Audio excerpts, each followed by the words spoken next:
दोस्तों आपको बहुत बहुत बधाई। अगर आपको पहली अभी अभी नई नई नौकरी मिली है और अगर आपकी नौकरी अभी थोड़े दिन पहले मिली है और पहली सैलरी आ रही है या फिर अभी थोड़े दिन पहले ही आपकी सैलरी शुरू हुई है, ये सही मौका है, सही समय है जब आपको तैयारी करनी चाहिए अमीर बनने के लिए। तो दोस्तों क्या आप तैयार हैं अमीर बनने के लिए? अगर हाँ तो चलिए बेहतरीन टिप्स के साथ शुरू करते हैं आज का वीडियो। जी हाँ, आज हम बात करेंगे इस वीडियो में 8 बेहतरीन टिप्स जो आपको आज ही बेहतरी की ओर आगे बढ़ा देगा। नमस्कार दोस्तों, मेरा नाम है सतीश और मैं आपके लिए लेके आया हूँ फाइनेंशियल आईक्यू को बढ़ाने की तकनीक। Increase your financial IQ series में आज है बेहतरीन 8वां वीडियो। फाइनेंशियल आईक्यू का सजेशन नंबर 1 सजेस्ट करता है कि सबसे पहले अपनी सैलरी का बायोडाटा लिखिए। बायोडाटा का मतलब यह है कि आखिर सैलरी कितनी आएगी और आप उसे किस प्रकार खर्च करने वाले हैं।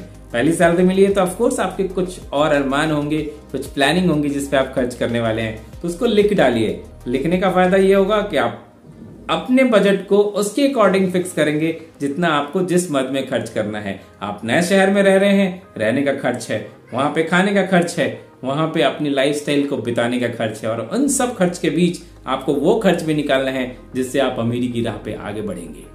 Suggestion number 2, set a saving goal. अपना गोल तय करें कि कितना पैसा हर महीने बचाना है। वैसे फाइनेंशियल एक्सपर्ट्स कहते हैं कि 10 से 30% पैसा बचाना चाहिए। अगर आपकी नई नई जॉब है, मान लीजिए 25,000 रुपए कमाते हैं मंथली, उसमें से कम 2,500 रुपए तो बिल्कुल ही निकाल के अलग रख दें और उसको छुए भी नहीं।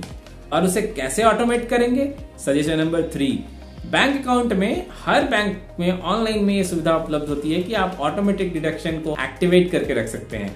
आप ये 10% का पैसा बचा के कहाँ रखना चाहते हैं वो आपको तय करना है, लेकिन ये 10% पैसा आपके उस अकाउंट में नहीं होना चाहिए जिसमें आपकी सैलरी आती है। कोई दूसरे अकाउंट में होना चाहिए जिसको आप छुएंगे नहीं।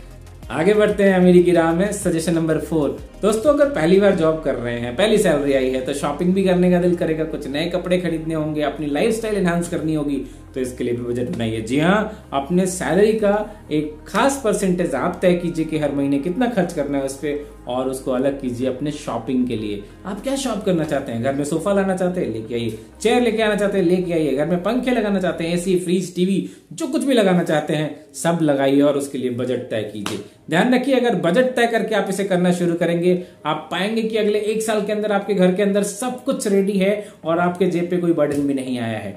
लेकिन इसके लिए बजटिंग जरूरी है, लिखना जरूरी है। तो शॉपिंग के लिए लिखना शुरू कीजिए आज से ही, इसी वक्त से ही। अगले पॉइंट में सजेशन नंबर 5 कहता है इमरजेंसी के लिए फंड जमा कीजिए। अब आप कहेंगे इमरजेंसी क्या होती है? मैं तो अभी नया नया हूं, अभी तो जॉब शुरू करी है, लेकिन इमरजेंसी तो बता के नहीं आती ना, इसलिए इमरजेंसी के लिए फंड रखना जरूरी है। 10% उसमें भी रख सकते हैं। अगर आप 25,000 कमाते हैं, 2,500 इमरजेंसी के लिए रख दीजिए। और इमरजेंसी का फंड भी यूज नहीं होना चाहिए। बाकी सारे फंड यूज हो सकते हैं, लेकिन ये 2 फंड, पहला 10% जो आप इन्वेस्टमेंट में लगाना चाहते हैं, सेविंग में रखना चाहते हैं, और दूसरा 10% जो इमरजेंसी के लिए रखना चाहते हैं, वो कभी टच ना करें। जी हाँ, ये इंपॉर्टेंट टिप्स। आगे बढ़ते हैं suggestion number 6, use debit card और कैश, नो क्रेडिट कार्ड्स। अरे आप नए हैं, क्रेडिट कार्ड तो अभी होगा ही नहीं आपके पास, और होगा भी तो यूज मत कीजिए। देखिए जैसे आपको सैलरी आएगी ना, बैंक वाले आपके पीछे पड़ जाएंगे कैची लेके।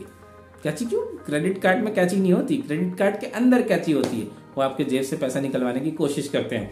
क्रेडिट कार्ड मत यूज कीजिए, डेबिट कार्ड यूज कीजिए, कैश यूज कीजिए। एटीएम से पैसा निकालिए, जेब में रखिए, खर्चा कीजिए। जब आप हाथों से नोट गिन के पैसा देंगे ना, आपको फील होगा आप कितना पैसा खर्च कर रहे हो। ऑनलाइन भी कर सकते हो, ऑनलाइन में थोड़ी फीलिंग कम आती है, फटाक से पैसा निकल जाता है, मालूम भी नहीं करता कितना पैसा निकल गया। लेकिन हमेशा डेबिट कार्ड यूज करें, यानी कभी भी आप फंड क्रेडिट कार्ड से यूज ना करें। डेबिट कार्ड मतलब जो पैसा आया है आपके पास कहीं से, सिर्फ उसमें से यूटिलाइज कीजिए। बात करते हैं आगे point number 7। Point number 7 suggest करता है ट्रैक योर प्रोग्रेस। जो आपने पॉइंट नंबर 1, 2, 3, 4, 5, 6 पे लिखा, उन सबको पॉइंट नंबर 7 में ट्रैक कीजिए। जो तय किया है वो हो रहा है कि नहीं हो रहा है, बहुत इंपॉर्टेंट है। आप जॉब करेंगे वहां भी रिव्यूज होंगे, वहां भी लोग आपसे पूछेंगे जैसा काम करना था हुआ कि नहीं हुआ। तो आप अपने फाइनेंसेस का रिव्यू क्यों नहीं करेंगे? जरूर कीजिए, लिखिए, अपने फाइनेंस को लिखिए और उसको रिव्यू कीजिए। जो आपने तय किया था वो हो रहा है कि नहीं हो रहा है, और जो नहीं हो रहा है ना, उसके लिए आपके पास टिप नंबर 8। टिप नंबर 8 कहता है कि आप अपने रिकॉर्ड्स को रिव्यू करने के बाद रीएडजस्ट करें।